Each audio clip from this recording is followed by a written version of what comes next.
She has a deep relationship with art and now has a big way to help the Las Vegas community connect with it.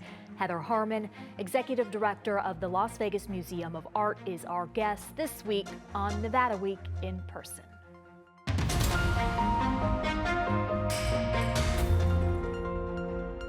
Support for Nevada Week in Person is provided by Senator William H. Hernnstadt and other supporters. Welcome to Nevada Week in Person. I'm Amber Renee Dixon, a fourth-generation Nevadan. She grew up in Las Vegas without access to an art museum. That left a lasting impression, and after years spent studying art outside the Silver State, she's now on a mission to make sure the children growing up in Southern Nevada today and for generations to come have something she didn't.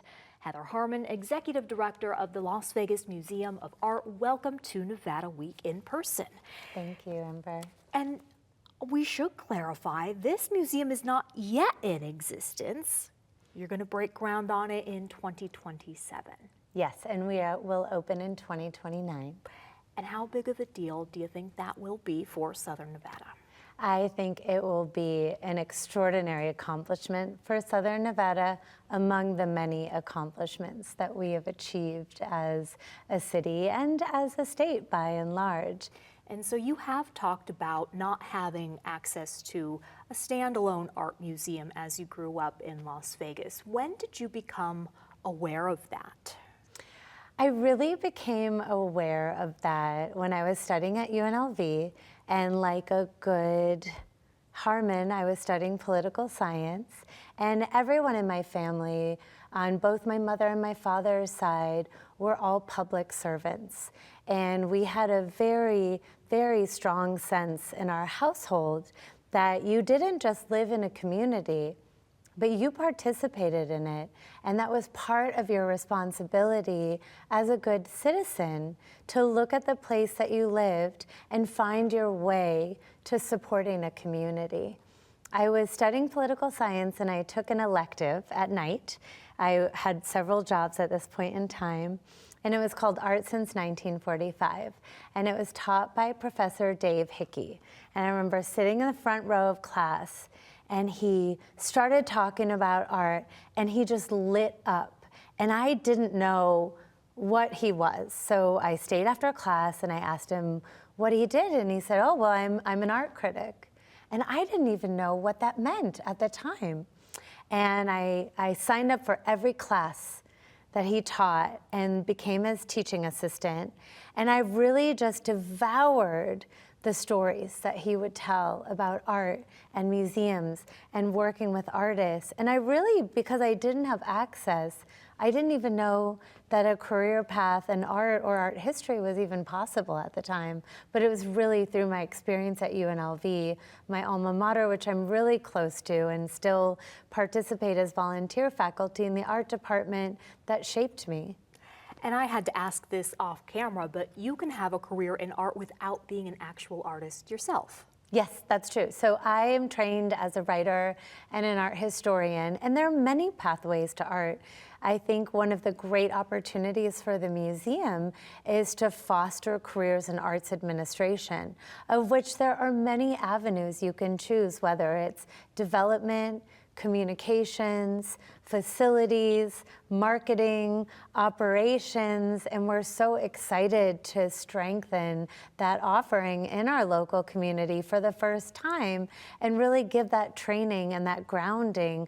I learned it on my many adventures nationally and internationally, and it's a great, great pleasure to bring that home and to offer that here. And before you left Nevada, you had gone to the Bellagio Gallery of Fine Arts, for example, which Steve Wynn helped bring here. I think that was in the late 90s. Why is that different? I did. I was an intern there as part of my curriculum. Dave Hickey's extraordinary wife, Libby Lumpkin, had worked with the Bellagio Gallery, and she too, unbelievable art historian, brilliant writer, educator, went on to work on a museum project here at the West Sahara Library. You know, they really had incredible impact on our community and the young people. And the Bellagio Gallery was extraordinary to be able to go. It was certainly the first time I ever saw a Monet or a Miro or a Rubens, or one of my favorite paintings in the collection was the most beautiful Manet portrait. Did you have any idea at the time that you would later go on to work with Elaine Wynn in starting this first standalone museum? At the time, it was hard to imagine because I knew that I wanted to advance my education.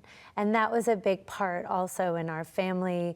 There was a lot of prioritization of education and school and being really invested and having that tool to help you grow and having that ability to have agency to choose your career path. However, in order to advance my education, I went to school, graduate school in California, and then went on a whirlwind of wild adventures, of which the through line is Las Vegas. My first big international job at an art gallery called Regan Projects. When I was going through the interview process, Sean Regan, one of the two founders, said to me, "Oh, I notice on your resume you're from Las Vegas." And I've always been extremely proud of being from Las Vegas. And she proceeded to tell me this beautiful story about how she got married in Las Vegas and how it was her husband's lifelong dream to make the movie Leaving Las Vegas. And so even in that introduction to my first job in the art world, Las Vegas was a connective thread. And so for me, even though at the time I didn't know I would find my way back here in that way, I knew I would very intentionally come back here because it's really important to serve the place that shaped you. Let's talk about two very important women in the history of Las Vegas. First, Elaine Wynn, who you met when you were in LA, and she was on the board of the LA County Museum, right? LA County Museum of Art, which is the Las Vegas Museum of Art's extraordinary partner. And Elaine had an amazing leadership role there as the co-chair of their board. And that is where the museum will be getting its art from, correct? Yes, yes. She played a huge role in that. What was her influence on you? She was an amazing mentor. She really had a leadership style that was unparalleled. And you could tell by her very sense of being how much community meant to her. And you could feel how people forward it was in her very nature. The beautiful thing about being graced with her presence and looking around at the other women she mentored and the other organizations that she fostered and how much education meant to her. You could see how incredible it was to be in her presence and to learn how to put community first, how to put people first, how to be not only a great leader, but a great listener too. You told me off camera about Jan Jones Blackhurst, the former mayor of Las Vegas, and tell me about when you saw her in the Eldorado Days parade.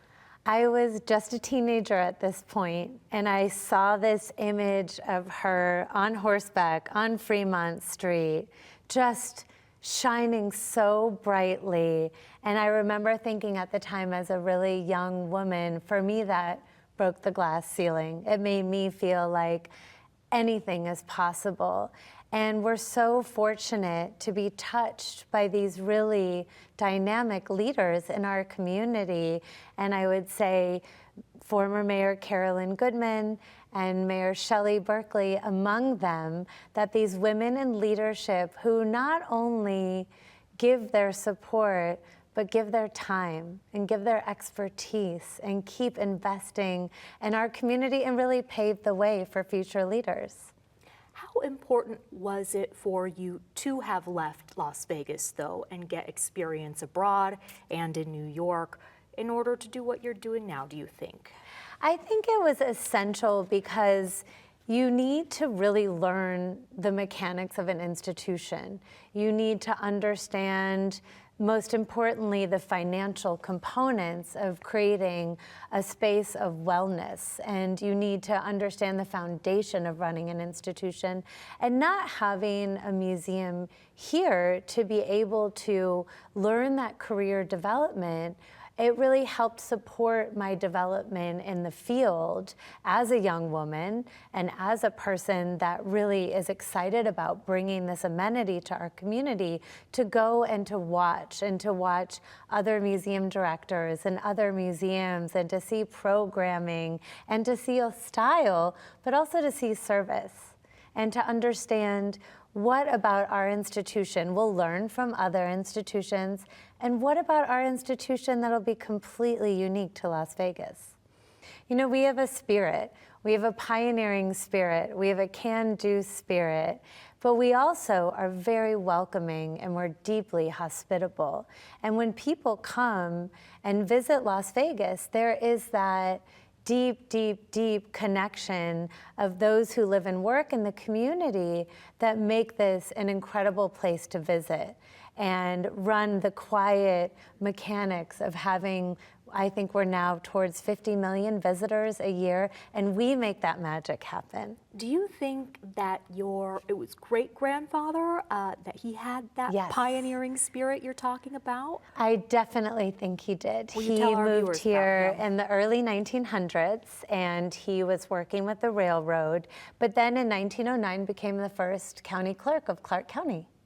And he too really felt that to be in a place was to give back to it and to participate in its growth and to support it as it grew. And that railroad is very near the site of where this museum will be in Symphony Park. What is important to you? You also told me about this off camera. It's important to you to be near the construction site, and you have your offices near that area. Why? We have our offices close to the construction site, and I think good stewardship often really goes back to care. And I love working on projects where you're close to a building site, because you really get to know a project and you get to know everyone working on it. And with a project like a museum, a civic project that is an intentionally for a community that it serves, being able to have a strong relationship with the building of the building and watching the foundation go down and watching the building grow will be such a great pleasure for us as a team, but also for those that are working on the building. And right now our offices are geographically very close, but we're about to be even closer because we'll be opening offices and exhibition space in Symphony Park towards the end of the year. So you have a hard hat and you're going down there. I have a hard hat. We're going down there. And what do you talk hard about? hats for everyone. No, right now we don't have to have hard hats yet because we haven't broken ground okay. yet. But we do take people to the site, and we do ground you in why we're in Symphony Park and what that means to be adjacent to the Children's Museum, and what it means to be right next to the Smith Center and the Philharmonic and close to the ballet, and to be a support structure for our other cultural partners. And they've really led the way. The Smith Center has made so much possible for all of us, and their leadership and what they've done and what they've accomplished is extraordinary. And so just being right there, being close to our cultural neighbors, being right by City Hall, the city has been an unbelievable partner in the project, is really a joy for us.